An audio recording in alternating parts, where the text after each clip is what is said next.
Hello and welcome to Switzer Investing TV. I'm Paul Rickard filling in for Peter Switzer. Well, after being down all day, the market actually finished up, led by Westpac's profit report. We saw a movement back into banks today, out of resources and out of some other stocks. I'll be asking Adam Dawes why. And what does this mean for the week coming up? A Melbourne Cup week, but also a week where the RBA meets and a couple of other interesting things happen in the US. So let me just find out from Adam Dawes, my first guest from Shaw and Partners. Live from Melbourne, Peter Switzer joins us with a couple of ideas about his best businesses to invest in, his triple B portfolio. We'll find about a couple of names in that portfolio that he's come up with.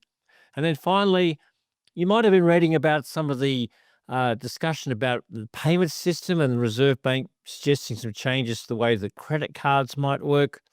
I speak to Steve Huey. He's an expert, or so-called a points whisperer, about how you can use your points best, where the best deal is, and what might be the impacts of lower points if that comes through. Also, particularly, how you might be able to get up the pointy end of the plane, because he's from a business called iFLYflat. That's all coming up in the show. My first guest is Adam Dawes from Shaw and Partners.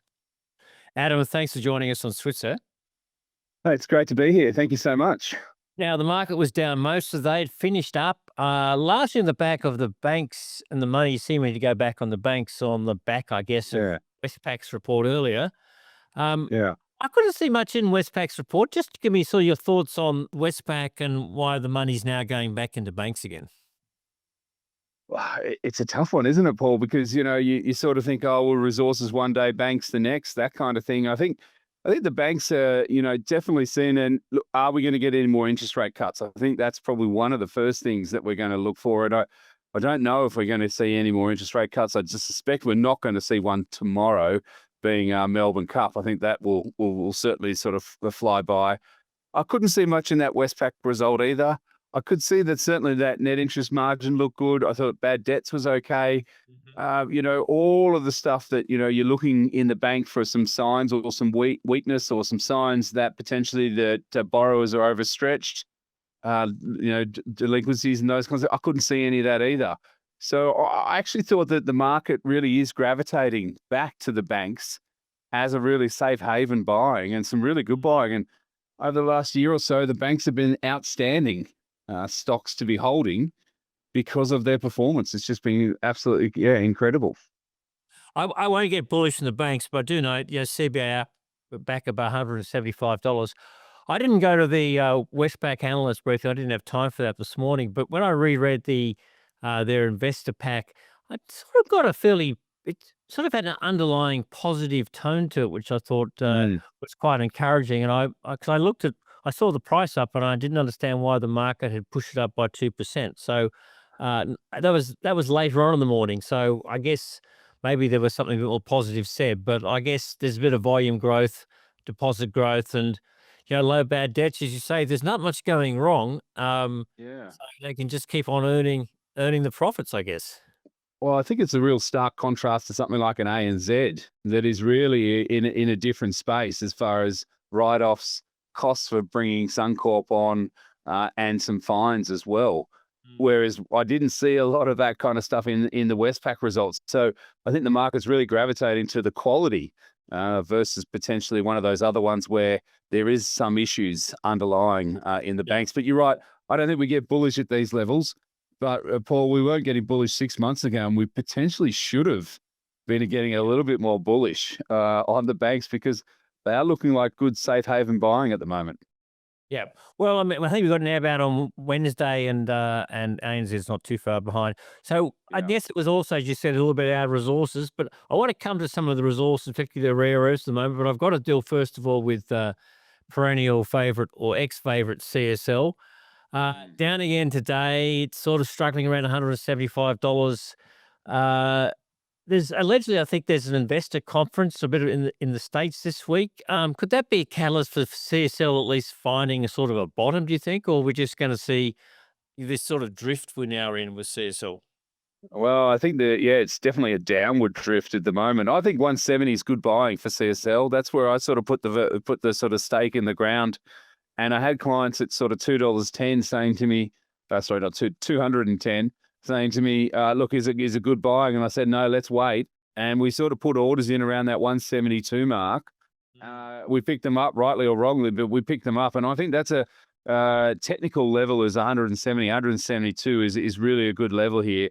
I think some work will be done at CSL around this 170, 180 level. I think the market's going to digest a lot. A investor conference in the US, yes, should give some confidence back. And they are closing some of their blood stores in the US. And so that's obviously going to drag a little bit with those closures. But obviously the market does like a turnaround story. But this one has certainly been a market darling for a very long time. I am putting it back into clients' portfolios around these levels. So I'm confident that we are going to see a bit of a turnaround in CSL. But I think it's going to take some time. And I think it's lost the confidence of the market. And that's probably where it needs to get that confidence back. And it needs to show some mojo. It's a hard thing to get back. So when you lose it, confidence is hard to win back. So I guess it's probably just not going to rocket ahead, but maybe there might be something interesting coming out of the US later this week. Speaking of announcements or potential announcements, there's a bit of noise potentially about student visas, about central government changes on student visas. Do you want to just run through those for us, if you don't mind, Adam? Yeah, so this is a little one. It's a little bit outside of, I guess, the scope of what we sort of normally talk about. But IDP or IDP Education, stock code IEL, has been, again, was a market darling, and now pretty much has been. It's in the bottom drawer in the sin bin at the moment. But the government is looking to change the way they're accounting student visas and making it a little bit easier for student visas to come back into Australia. Now, that's really going to benefit a market darling like IDP Education, or a smaller one, NXD, is Next Education. I own a little bit of Next Education, so I'll put my hand up and say that I've got some of that in the portfolio. But I have been watching this space really carefully. And, obviously, we look at those stocks that are bombed out. We look at those ones and why are they bombed out. Certainly, the government has put restrictions on international visas and students and those kinds of things. They are loosening that up a little bit. We expect an announcement from the government in the next coming couple of weeks. So it would be a really good sector for your viewers to take a little bit of a look at. Don't put the kitchen sink in there, but something, hopefully, if something does happen, might turn those little stocks around and potentially might give us some upside. One of the reasons they tightened this up a little bit was just pressure in terms of the alleged pressure about the supply of housing and what students might do for the housing market, and also potentially some who stay, and then it gets added to the immigration quota question mark. But of course, it's our number 3 or 4 industry is actually teaching and training foreign students. So and a lot of the universities are talking about big layoffs. So in the one hand, while it might be suit some things domestically, it's not necessarily great for the economy. So you can understand why the governments could be thinking about maybe this needs to make sure that it doesn't do too much harm to the market. Yeah, and also, I mean, it does have really good flow-on effects. I mean, they are spending. Yes, housing is one key component, but they're working in restaurants. They're keeping the economy moving. They are spending, and it is moving. And then generally, when they do finish their university, they might stick around or whatnot as well. So it does have some benefits. But yeah, look, there's a couple of stocks in that space that really would benefit from a small change in policy from the government. Okay, got to move on to rare earths. We had a massive hype last week or the last couple of weeks about rare earths. As quick as they've gone up, the price has almost crashed again. Lynas back to around about $14 today. Yeah, I think it hit the mid-20s last week. I think it was yeah, 22 was the high. Yeah, absolutely. That was probably the peak of when Trump and Albo had their meeting. Where do we go with rare earths? I mean, is this we've had the boom, now the hard work starts, and we'll get to see some value again? What do you think? How would you be advising people in terms of looking at stocks like Lynas or Arafura or some of the other companies in that space? Yeah, and that's probably the two that most people are talking about, to be honest, is Arafura as well as Lynas. You obviously got to divide them up between producers and explorers. So Lynas is in the box seat of being that producer of rare earths, and certainly it would benefit and will continue to benefit from high rare earth prices. And then you've got to have a little bit more of an understanding, is it a hard rock or, what kind of rare earth is in there? And remember, there's over 17 different rare earths to make that up. And then obviously, do they make magnets? And certainly that's where the US defense is predominantly looking at. So the field is quite big. Do remember, though, that China can turn off or turn on that rare earth commodity to raise the price or lower the price. And I think potentially the market is seeing that it's all good and there was lots of fluff and there was lots of info, going, but then it's really now coming back to reality. So I think you just got to be careful. Arafura is raising capital, so that stock's going to go nowhere for another month or so at 30 cents. I think it was 28 today. So you just got to be a little bit careful. However, the government's, the government's overall stance has put a bit of a flaw on the rare earths, as far as that, look, they're going to invest money, they're going to be putting things to go in there. So I think that is a real benefit for the rare earth market. So I think let the dust settle, but I still think the fundamentals behind rare earths certainly look very good. Yeah, it's one of those. It's certainly got the tailwinds, but as you say, China not only controls the supply, controls the price. And one of the issues for the Australian producers, and of course it's got to be processed, is whether it's economic to process it, and will people potentially buy it at a price above what China might be selling for? So there are a lot of question marks about rare earths. But your advice, if you missed sort of the run up, is sort of just be a bit more patient, but still it's got tailwinds. Is that where you? Yeah, definitely. The investment thesis is definitely there by the government wanting to put, and the Americans wanting to put money into the rare earth space. I mean, the China side of things hasn't really changed. Yes, they've allowed, rare earths to be traded, but really hasn't changed much. And I think outside of China is where America's looking. I think that's the investment case. You just got to let the dust settle on the ones, especially Arafura. Wait till that cap raise is close to being finished. Then I'd look to pick up some Arafura. Okay, and finally, we've had lithium also has had a big couple of weeks, pulled back a bit the last few days. Few analysts have upgraded their forecasts on lithium, but I'm not sure how much you should read into that, given they also went long ago. They were doing downgrade cycles. A bit late to the party there. What's your feeling on some of the key? And people like Pilbara Minerals reported production reports were quite good.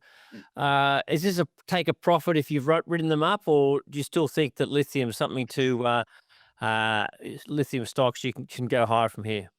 Look, I've always said it's a 2026 story. We're coming closer to 2026, but I'd be taking some profits. I think it's probably run a little bit too hard. The demand, supply is definitely there, but the demand's not there. So I'd just be a little bit cautious at the moment.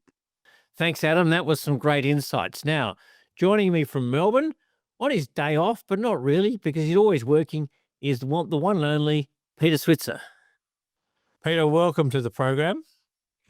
Thanks for inviting me, Paul. As you know, I'm on assignment. You can see I've got my assignment gear on.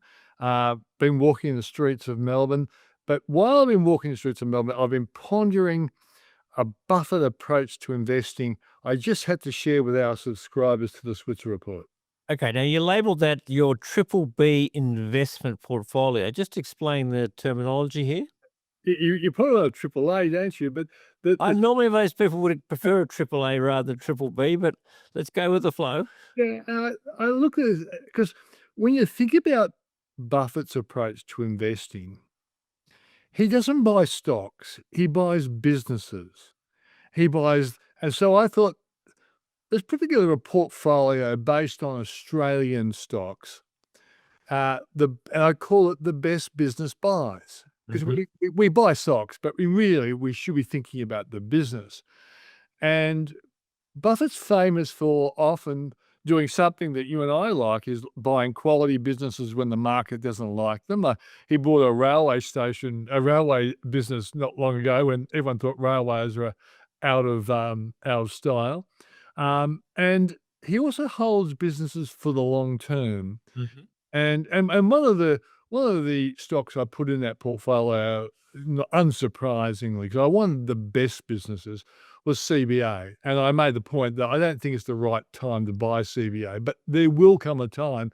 And that's what I think Buffett always does. He identifies great businesses and he waits for the right buying opportunity. And you can't always get it perfectly right. But if you're getting it at a nice price with a company's profitability and outlook looking very promising, you'll be a beneficiary of it. I know people who bought Macquarie, for example, at $50 and $60 are very happy that they did. But, during the GFC, it got as low as $18. So there's all that. And I think what Buffett does is something we all should be thinking about is why not have a targeted group of companies? And if you can't buy them today, wait for the time to do it. But over time, like Buffett, you'll create a great collection of businesses, which I'm sure will be rewarding. Okay, well, let's focus on maybe a couple of them. Hmm. I think you chose Qantas, and that thought was pretty interesting. What was your thinking behind adding Qantas as one of those businesses on your best business list? Yeah, look, I've got some personal reservations about Qantas for a variety of reasons, and some of them are linked to what happened with Alan Joyce with the business. But if you put aside that, they've got new management now. They are the best of breed in the industry. And I know you've always been a big fan of, if you're going to buy something in the industry and you can buy the best, buy the best. And by the way, I think Virgin's doing a really good job as a secondary player in the market. And I know, I must admit, Paul, I wasn't thinking that Qantas would be in this portfolio, though I wanted it as the best of breed in a particular industry at a time when we know tourism is on the rise. It's not on the slide. We've got, look, if the baby boomers are traveling, they're often debt-free, they've got good superannuation, and that's why we're seeing all these travel companies, these cruise lines, they're all advertising like nobody's business. But at the same time, our younger people can't buy homes, and they are traveling as well. They've got an addiction to traveling like the older person. So I think it's an industry in the right place. And so you ask yourself the question, how many rivals does Qantas have domestically? It's only one, and that's Virgin. And secondly, it still has a lot of loyalty from Australians when it comes to international. More competition with international, we know that. But I've got to say, Paul, I thought I would be saying that Qantas would be something you'll buy when the share price falls. But when I looked at what the analysts were saying, 6 out of 6 on FN Arena liked the company. All of them had rises over 20%, and that quite surprised me. So I thought, well, it probably is in the buy zone for people who don't have Qantas, and for people who've got Qantas, I guess it's a good time to keep it. Yeah, I got bullish on Qantas, not after COVID, but in that period after COVID, when it was about $6. I sold out at about $9.50, Pete, but it's kept on going up since then. And the profits keep growing. So I think you're right. I want to pick on one other, and that's Pro Medicus. Now, it's a very expensive company. Just first of all, what does Pro Medicus do, and why is it one of your best business buys? Okay, so it's in the medical space, and it has a lot of contracts with US hospitals in particular, and its intellectual property is quite unique, and that's why the outlook for these guys are absolutely fantastic. Now, we've been trying to buy Pro Medicus for some time, and we always miss the boat. But at the moment, it seems to be in the right space, Paul. You're gonna have to pay, what's the current price? The high was $330, it's now $263. And a lot of people say, "Oh, I'm not gonna buy an expensive stock like that." But my argument to that is, if it's $263, and say the market goes up by 10%, and Pro Medicus is an outside the performing stock, well, if you got 10% there, that'd be $26.30, but it's likely to do even better than that. So I thought it was I wanted to see what the analysts were saying, Paul. And once again, 6 out of 6 really like it. And I found the interesting one was Citi. Citi actually had a sell on it and was predicting a $250 target for PME. And now they've got well over, it was about 330 or something, target now of 350. And I just think to myself, this is a very unique business. And you and I have tried to work out whether they have many potential rivals. At this point in time, the analysts don't think that they do have those rivals, and that's why it's very much supported. And so it was unusual for me to tip a stock of that magnitude, but it has come off the boil from 330 down to or what they say, 236, is it? 256. But it certainly is, I think, in the buy zone for anyone who wants to have 263 to be precise. Anyone wants to hold a good quality company, and I suspect, Paul, over the years, this will be a $400 stock without any problem. Okay, to read the rest, you'll need to go to the Switzer report. Can't give you away all the trade secrets on the program today, but you've got a portfolio of about 15 stocks there, Pete, so some great reading. Now, I was going to say that Pro Medicus, of course, set up by 2 Melbourne radiologists. You're in Melbourne on assignment. Yeah. Got to have a tip for tomorrow. So it's been raining there all day, I gather, in Melbourne today. So where's the money go? The smart money going tomorrow, Pete? You know what, Paul? Because our whole business is based on knowledge, I'm going for that horse. Know yours. It won the Caulfield Cup. It won the Caulfield Cup. Look, it won that really well, and I think that's a real topical tip for us. Know yours. Well, it is or was the favourite. It might have changed today, but it certainly was last night. So we'll mark that one down for you. My tip is Maidem, which I think was a short price favourite once, but got a bad barrier draw. But it might come back. So it's got the best jockey in Australia on it. So go with the flow. Okay, we'll see you back at the same time for this show next week from Melbourne. Peter Switzer, thank you for joining us. Cheers, mate.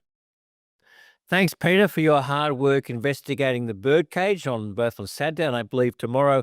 We've got your tip written down, and no one's probably ever going to mention it again. But anyhow, thanks for joining us. Okay, my final guest is Steve Huey. Steve's from a really interesting business called iFLYflat, which I think is about how you get up to the front of an airplane and use your points to do it. But I want to talk to him about exactly how points work, but also what some of the changes could be if the Reserve Bank brings in some of the changes it's been talking about for the payment schemes.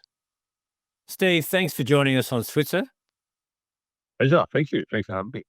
Now, I want to get to some of the proposed reforms from the Reserve Bank and what they might mean for you and I as consumers. But I thought a good starting point might be just to allow you to explain how do actually point schemes work and what do the banks get out of them and how do they actually fund those fabulous points we all, or at least try to use sometimes. Yeah, the first thing to know that point schemes is basically a marketing scheme. So what the airlines do is that the airline frequent flyer program makes money by selling points. They sell points to the banks. They sell points to shopping supermarkets and things like that. And then they use those points to attract the customer to provide them with a repeat customer, so to speak. So basically, the frequent flyer program sells points to the banks. The banks give you the points to encourage you to repeat business on their credit card. So then it comes to the user what to do with their points if they choose to use them for high value or low value redemptions. Okay, well, that all makes sense. I think we all get the idea of can work that out from a loyalty point of view.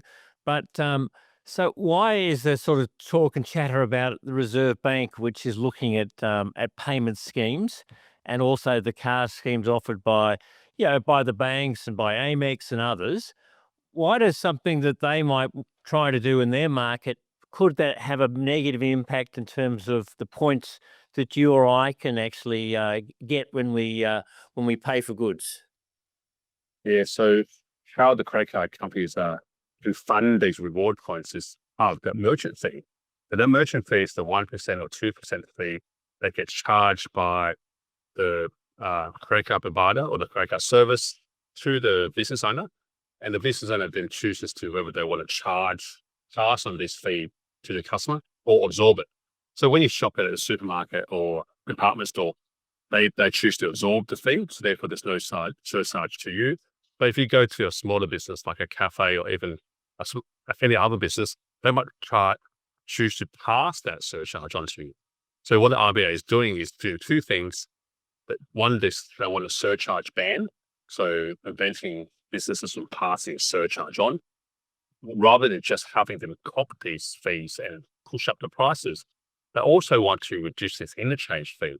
And the interchange fee is part of the merchant fee.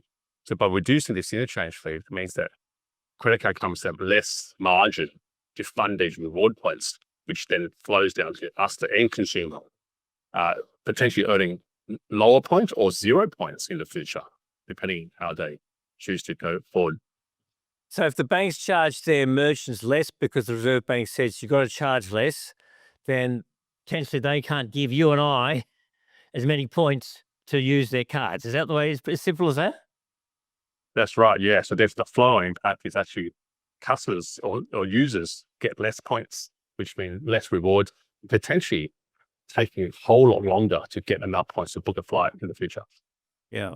Now we should mention this is just a proposal. When I say proposal, it's more than a proposal. There's been a draft paper issued, and the Reserve Bank is currently getting feedback, inverted commas, but the changes haven't been made yet. But they certainly signaled their intentions through their working paper, didn't they? Yeah. So I sort of worry sometimes that when you do these mass changes to the market, there's unintended consequences. Some of the things I've figured out is potentially shorter interest-free periods, but definitely less points, or even increased annual fees, or maybe even harder to get credit in some cases. So there's other things which are not just purely surcharge that I think will get impacted. Yeah, a lot of the banks reduced their so-called 55 days free interest down to, I think it's a 21 or 14 or something. And then, of course, as you mentioned, that they can increase the card fee. Okay, so that's sort of could be a threat to sort of using for you and I accumulating points. What are some of the best deals around at the moment in terms of I'm really after points? Where would you recommend I sort of look and head in terms of being able to maximize the points and then being able to sort of actually use those points? Yeah. So one of the things I'm always about is don't put all your eggs in one basket, because that's just like saying that you're going to know that airline will have seats in the future. No one knows that. So different airlines have different seats at different times. So part of my strategy is always about having a diversified rewards points program that you can then transfer points to multiple airlines at a time you're choosing. And depending who's got seats, so you might find out you might fly one way with one airline and one way home with another airline, because your points can go to multiple airline carriers rather than just one. So when you mean diversified, does that mean having multiple cards or just being a member of multiple frequent flyer programs? Just explain to me what you mean by diversify your harvesting of these points. Yeah, so say something like American Express reward points. Those ones you can accumulate in American Express first, that expire, but then later you transfer those points to either of, say, Virgin or Emirates, Qatar, Cathay, for example. So you have a choice of airlines at a future time. Right. Okay. And so at the moment, so you like the Amex programs, right? Is that what you're saying, or?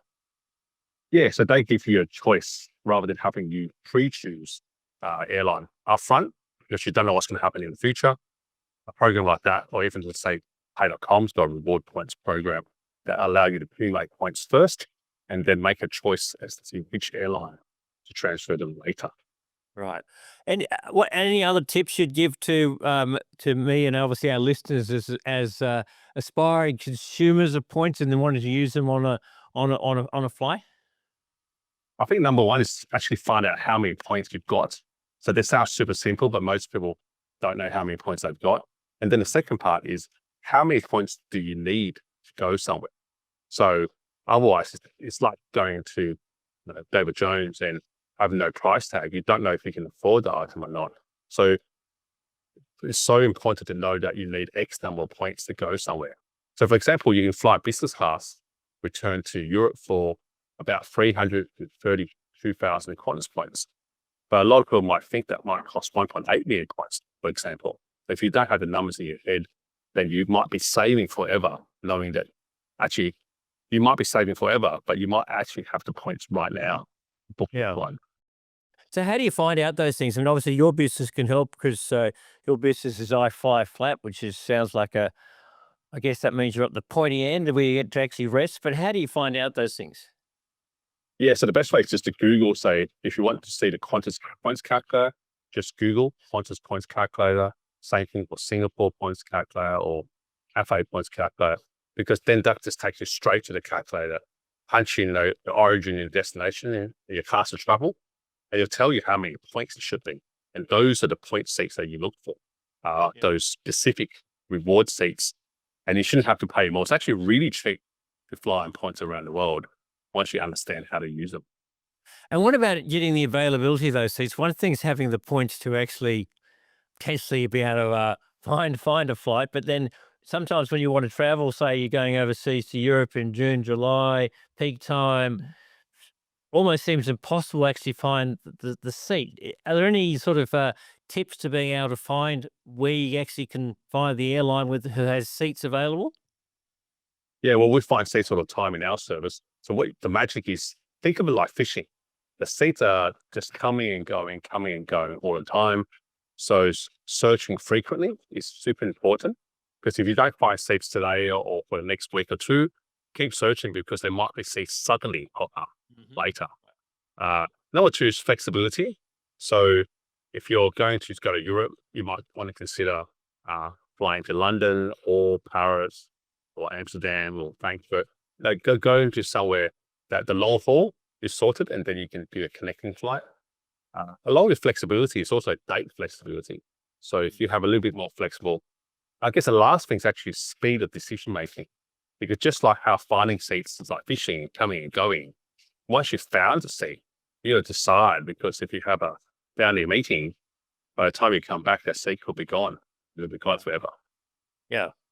So be quick, in other words. Look, that's great advice, and thank you for sharing that with us on Switzer. I'm sure we can all use that. And if any of our viewers want to fly flat, I'm sure that Steve and your business can help. So that's Steve Huey from iFLYflat. Thanks for joining us on Switzer. Pleasure. Thank you. Thank you. Thanks, Steve. That was some great insights. Now, don't forget to log on to the Switzer report to see all the good work that people like Peter have done. You can read about his whole business portfolio in the Switzer report. That's available at switzer.com.au. Peter will be back at the same time next week. We'll see you then.